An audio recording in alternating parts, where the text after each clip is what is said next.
ඊයේ දවසේ පාර්ලිමේන්තුවේදී අධ්‍යාපන අමාත්‍යවරිය කියනවා ගුරු සේවයේ පුරප්පාඩු 36000ක් තියෙනවා කියලා. හැබැයි අග්‍රාමාත්‍යවරියයි අධ්‍යාපන ඇමතිවරිය අපි දැක්කා දැන් ඊට මාස කිහිපයකට කලින් පාර්ලිමේන්තුවේදී කිව්වා ගුරු පුරප්පාඩු සංඛ්‍යාව 46000යි කියලා. එතකොට දැන් මේ ආණ්ඩුව ආපු දායිතම් ගුරුවරුන්ගේ පුරප්පාඩු සංඛ්‍යාවක් 40000කට ආසන්නට පුරප්පාඩු සංඛ්‍යාවක් තියාගෙන ඒ පුරප්පාඩුත් එක්ක තමයි පාසල් පද්ධතිය පවත්වාගෙන යන්නේ. එතකොට කොහොමද ළමයි ඉගෙන ගන්න? දැන් අපි දැක් අලුත්ම දේ තමයි 22 මේ මාසේ 22 23 24 අධ්‍යාපන අමාත්‍යාංශය තිබ්බ පත්වීම් 300ක් දෙන්න. විශේෂයෙන් අපි දන්නවා සුසිල් ප්‍රේමජයන්ත ඇමතිවරයාගේ කාලේ ගුරු පත්වීම් 1700ක් දුන්නා. ඒ පත්වීම් වලට පත්වීම් ලබා නොගත් කොටසකට තමයි පත්වීම් දෙන්න තිබ්බේ. එතකොට මෙච්චර විශාල ගුරු පත්වීම් පුරප්පාඩුව තිබියදී මේ ලබන සතිය දෙන්න ගිය පත්වීම් ටිකත් අතර කරලා. ඇයි අග්‍රාමාත්‍යවරියගේ ප්‍රධානත්වයෙන් දෙන කමිටු නිර්දේශයකට තාම අවිල්ල නැහැ කියලා. එතකොට පාසල් පද්ධතියේ සජීවීව අධ්‍යාපනය ලබන ළමයින්ට ගුරුවරයෙක් තියෙනවා. මේ ගුරුවරයෙකුට පිළියමක් නැහැ. දැන් පිළියම මොකක්ද? දැන් අපි දැක්කා විවිධ පළාත් පිළියම් යොදලා තියෙනවා. මොකක්ද? උතුරු පළාතේ අපි දැක්කා විශේෂයෙන්ම දුෂ්කර පාසල් වල සේවය කරන ගුරුවරුන් අරගෙන තව දුෂ්කර පාසල් වලට දානවා.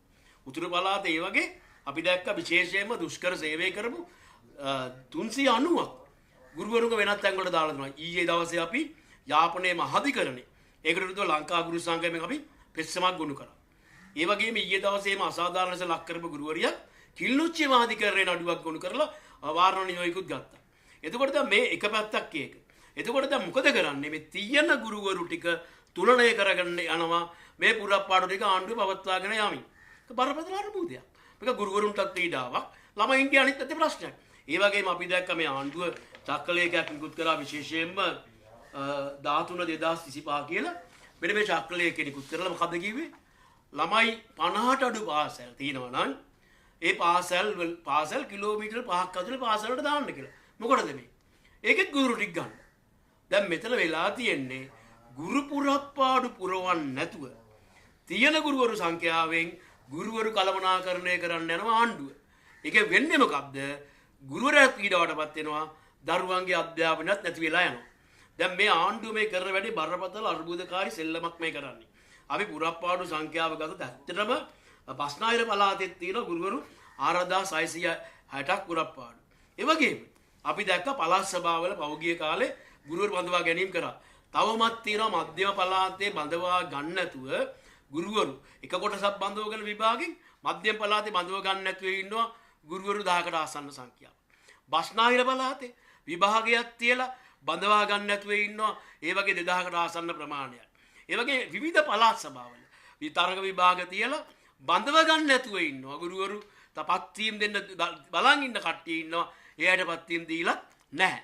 ඒතකොට ආණ්ඩුව මේ ආකාරයෙන් ගුරුපත් වීම ලබා නොදී ගුරු පුරප්පාඩු සංඛ්‍යාව තමයි කියාගෙන යන්නේ. ඒ වගේම අපි දන්න ලබන අවුරුද්දේ ඉඳන් අධ්‍යාපනයේ පරිවර්තනීය වෙනසක් කරනවා කියලා ප්‍රතිසංස්කරණ ගේනවා කියලා තියෙනවා. දැන් මේ ප්‍රතිසංස්කරණ ක්‍රියාව කරන්න පුළුවන්. ওই ප්‍රතිසංස්කරණ ක්‍රියාවෙන් අධ්‍යාපනයට වෙනස් හිතක් නැහැ. ඒක පැහැදිලිවම අධ්‍යාපනයේ තවත් වලපල්ලට යහම තමයි වෙන්නේ. අපි දැක්කා දැන් ඔය ප්‍රතිසංස්කරණට අදාළ මේ වලට යනකොට අපි දැන් මේ දවස්වල දෙන පුහුණු වීම වලට යනකොට මේ සමහර ගුරුවරුම අපිට කියනවා මේ පුහුණු වීම වලින් පේන්නේ අධ්‍යාපනයේ මොකද්ද වෙන්නේ කියලා. ඔවුන් කියන කතාව තමයි ඇයත් නොදන්නේ නිය ඇය යන මානෙ කියලා. මොකද අධ්‍යාපනය කොහෙටද යන්නේ කියලා අධ්‍යාපන ඇමතිවරියක් දන්නේ නැති තත්ත්වයක තමයි දැන් වැඩේ තියෙන්නේ. ඒ කියන්නේ දැන් මොකද ගෝඨාභය රාජපක්ෂ ජනාධිපතිලා කාලේ ඔවුන් ගෙනාපු ඔවුන් ක්‍රියාත්මක කරපු එකක් තමයි මේ කරන්න යන්නේ. ඒතර ඒක කරන්නත් මේ ගුරුවරු නැහැ. එතකොට ඒකත් කවුරුත් දන්නේ නැහැ කොහෙටද යන්නේ කියලා. එතකොට දැන් මේ වගේ අර්බුදකාරී වාතාවරණයක රජයේ කළ යුතු පළම කාර්යය මේ ගුරු පුරප්පාඩු පියවීම. ගුරු පුරප්පාඩු පියවන්න නැතුව ළමයට ගුරුවරෙක් නැහැ වගේම අද අතිවිශාල ගුරුවරු සංඛ්‍යාවක් ඉන්නවා ස්ථානමාරු ලබා ගන්න බෑ. ඇයි? අනුප්‍රාප්තියෝ නැහැ.